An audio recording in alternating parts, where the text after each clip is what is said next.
Hey Kings and Dragons, Ranking 551, and we're back with Michigan breakdown videos. For this one, I'm just going to be straightforward here. We'll go through the stat line, we'll talk about it, but I'm not going to be doing the highlights this time because there's really nothing to really talk about. The final score was 21-7 in Illinois' favor. Uh, and, it's kind of a funny story about Illinois. I have a funny Michigan story that I'll add to this, is that my mom and dad, before I was born, went to a Michigan game in Michigan against Illinois, and all the Michigan fans were telling her with the sweater she was wearing, the Illinois sweater, she almost got ejected and airlifted out of the stadium. It was really funny, but I think it's always funny to see certain things along the lines of that. Could have been worse, could have been Ohio State, but uh her wearing a sweater that was orange and blue. She obviously was really from Michigan. It was just like a mix up with the color scheme that she was wearing. It could have been red and white and stuff with Ohio State, and you would have got Michigan fans really rowdy against her if that had happened. Anyway, the thing here is let's talk about something. So my uncle and I have talked about it. You can't blame everything on the coaching. The thing here is, I've always asked, what's the point of the head coach? You have the offensive coordinator, the linebacker coaches, the defensive coordinator, the safety, the QB coaches, the special teams coach. What's the point of him? Can you blame it on Moore? I don't know. Because at the time, he had the horses when Jim Harbaugh was suspended and won us those 4 games and, won us against Penn State and Ohio State. So I don't really know if it's something along the lines of that. The other thing I want to add is logic from the basketball season into this as well. It's also about your scheme. The scheme that Michigan is running on defense is not very good. It's going back to those Brown days where, we're blitzing, we're not doing well. I'm dropping back in coverage, we're getting burned deep. And at the end of the day, I'm just gonna say it. Oregon, I have no problem with you. The rest of you, enjoy it. Enjoy your wins. Ohio State, good luck to you guys. I know this is a rebuild for us. It's like LSU. Sometimes you just don't have the horses and you fall off. But in basketball, this is what I'm talking about. So this is a scheme that happens. In 2019, Juwan Howard comes in. We go 19-12 during the COVID year. We come out of the COVID year in 2020 for the 2021 season. We're doing well. We play 23 games. We're 23-5 to finish the season and stuff. Close to 30 of a sample size for statistics, 30 or more. You can say the sample size. So, with that being said, running that scheme that they ran is not the Coach Beeline way of passing the ball around, finding the good shot, and actually doing what you're doing. Because the scheme that they ran of shooting a three when you were up, or I'm sorry, when you were down 1-2 or less, or tied, which is what I'm applying, you don't pop the three. When it's three or more, you pop the three. Or, well, maybe three or less because you can still get fouled and get one at the line because they're called free throws. Hit your foul shots. Hit them. Hit them.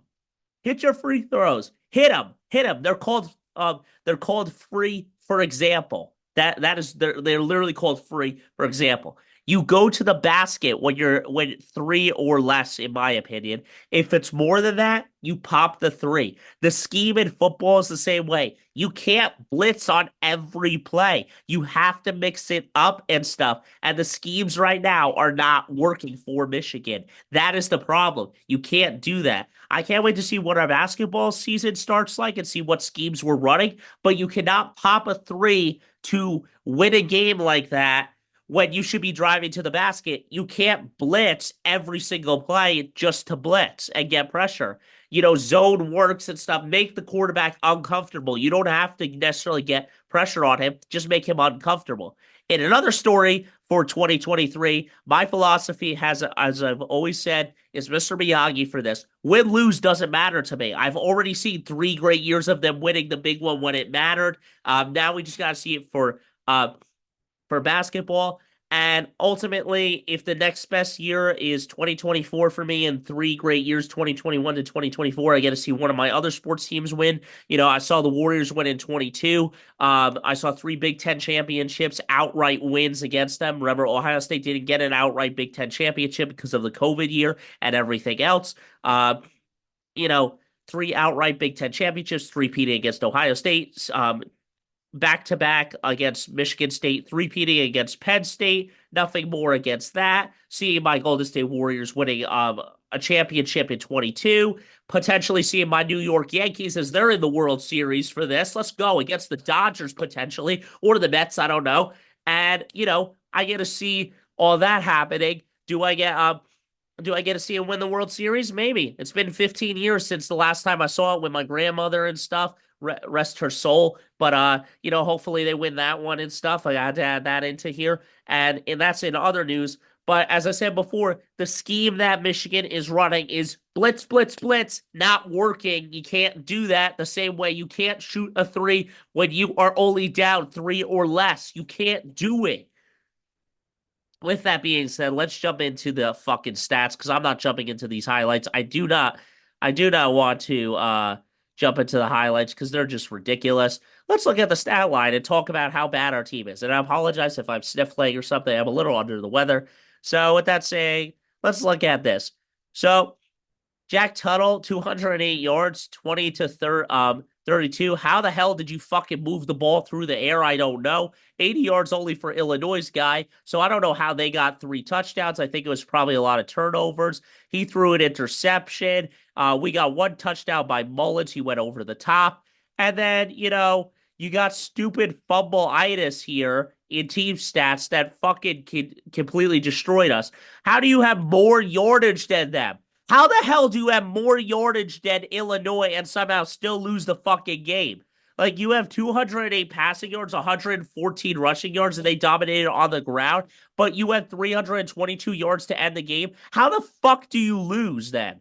4.6 yards per play, 4.7.